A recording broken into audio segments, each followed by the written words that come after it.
விருதுநகர் 2வது நீதித்துறை நடுவர் நீதிமன்றத்தில் ரவுடி வரிச்சியூர் செல்வம் ஆஜராகியிருக்கிறார். அண்மை தகவலாக பார்த்துக் கொண்டிருக்கிறோம்.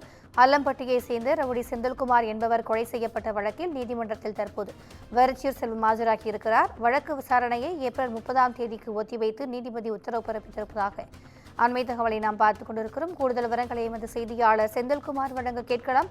வணக்கம் செந்தில்குமார், இந்த வழக்கு தொடர்பான கூடுதல் விவரங்கள்.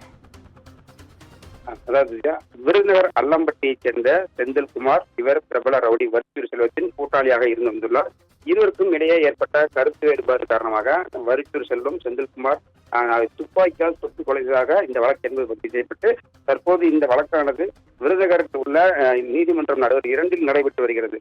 இந்த வழக்கு விசாரணைக்காக இன்று வரிச்சூர் செல்வம் தனது கூட்டாளியுடன் பலபடத்துடன் நேரடியாக ஆஜரானார். இந்த வழக்கு விசாரணையை வருகின்ற 30ஆம் தேதிக்கு ஒத்திவைத்து நீதிபதி உத்தரவு என்பதை பிறப்பித்துள்ளார். தொடர்ந்து அவர் வருகை காரணமாக பாதுகாப்பு என்பது பலப்படுத்தப்பட்டிருந்தது.